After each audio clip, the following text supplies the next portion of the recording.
function in this environment, we're closing our doors, we're That's right. pulling out, we're stopping our expansion plans, we're done. And when you see businesses pull away from places like Canada, like California, when you see them pulling away, it's a direct reflection of the way that the place is run. And we're not on here to just complain and rant and throw stones. We're here to educate and inform, because you need to see what's happening so that you can vote for change. And there's some serious voting about to come up, especially in America, this year. You have to see the forest for the trees to then decide, where is my currency going to be placed? Where is my vote going to be placed? Am I going to continue to vote to go down this road?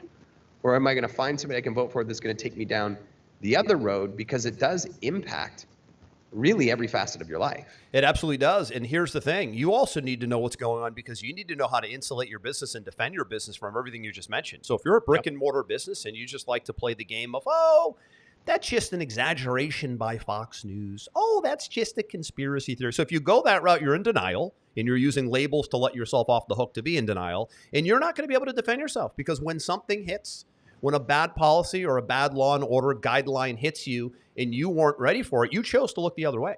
That's your choice.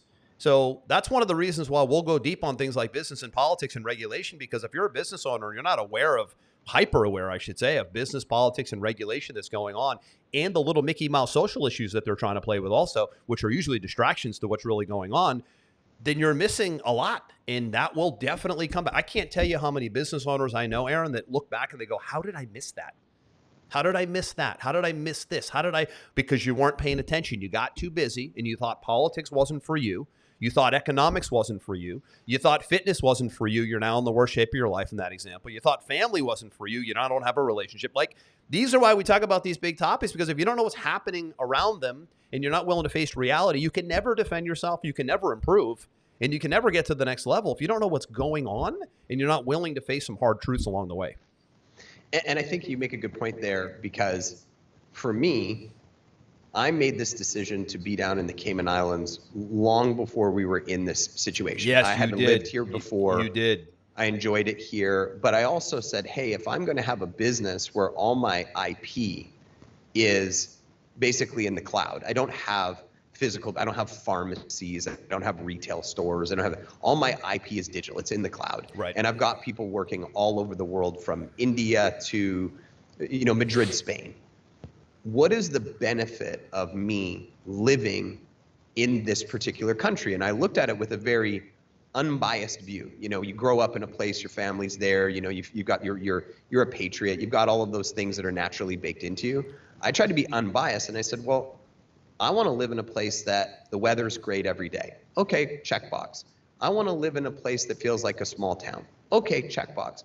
I want to live in a place that is friendly, keyword friendly, to my business and friendly to my goals to grow as a successful business person. And in the Cayman Islands, all of those things were checkboxes for me, because they have no personal income tax, they have no property tax, they have no estate tax. None of those things exist here. So what ends up happening is I make money, I invest in real estate, say in the economy. The person that I spent money on gets paid. The people that work for them get paid. It all flows around and around instead of getting sucked out of the ecosystem and put into places that I have zero interest in. And so when you're evaluating these situations, you can say, okay, well, at minimum, I'm going to participate in a vote, but maybe on maximum on the other side, what are the things that I can do or possibly entertain that are more in alignment with my value system, to even the degree as for us, as much as moving to a completely different country. Yeah. And you had history there, which was interesting, but you do look like a genius, because you got out before Canada really tanked. Yeah. And COVID was the catalyst for all of this, to be honest. I mean, the COVID-19 pandemic of 2020, to me, ended up being a valuable lesson on exposing corporate capture, agency capture, and exposing these industrial complexes that exist that basically have government and business just literally just closing in on people's lives. That's what it showed. So looking back, do I wish it didn't happen? Of course. It crippled the world. It was mishandled from day one. Literally, they got nothing right. But look what we learned about the cabals that are pulling the strings. That's now where the resistance is in 2024 here. Now I'm starting to see conservative, independent, libertarian people standing up going, no more. Unfortunately, the liberals are not. They are completely clueless. No disrespect. They will not question anything. They will, everything that you spoon feed them, they will take and they will get on with their waving their flags. No questions asked. It's a stunning psychology to watch that we've seen the left take everything hook, line, and sinker, question nothing, no skepticism, nothing. Conservatives are now like, nope, we need you to show us the data. We need to see the money. We need to see the proof. And they're now being labeled and put down for asking for the data. That's where we're at now. So it's a really scary situation because we don't have a middle ground. We don't have pragmatism like we used to, where everybody would question government and big corporations. Now it's forbidden on the left to question big government and corporations, and now it's the norm on the right to question big government and corporation.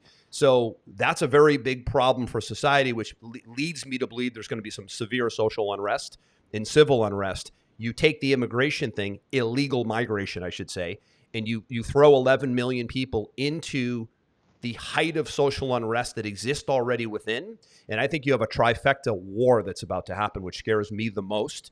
So for you as a business owner, you as a family person watching, I do believe at some point in 2024 or 2025-ish, I do feel like it's going to be somewhere leading up to this election, you're going to have this trifecta of insane just dissent between Americans themselves, left and right. And then you have this migration mess in the middle where they've created such a big problem right there that they're going to create more animosity than anything. So the migrants who really do want to come in and have a better life, they're here illegally, right? And now America's pissed. So now America's already pissed at each other. And now there's another wave of people coming in that aren't here legally that they're pissed at. So you see what's happening here? So what they've done, and this is how the Biden administration and the left operates. Everything's right now today. There's never a thought for consequences. There's never questioning anything. There's never analysis. There's never auditing. There's never pragmatism. Nothing. Just do it because we need votes, right? That's how they operate, right? They're importing voters. But that's going to create a trifecta of three different groups of people, far left, far right, and illegal migrants that I think could create a civil war that maybe we've never even seen before. And I hope I'm wrong. The difference between somebody who is, I guess you could say, independent like us, independent conservative-ish, is when we make predictions like this, we actually hope we're wrong. The difference with the far left, the radical woke left, is when they make predictions like this, they hope they're right. That's the difference in toxicity right there. I don't love my predictions, and I genuinely hope I'm wrong. The far left global elites, they want to make these predictions about ending humanity, the world blowing up due to the weather, the COVID-19. They want to be right. They hate humanity. That's the difference, man. It's scary. Elon Musk said it best on Joe Rogan's interview not long ago. He said, guys like George Soros, Bill Gates, a lot of these guys funding a lot of these movements, he's like, I believe they genuinely hate humanity.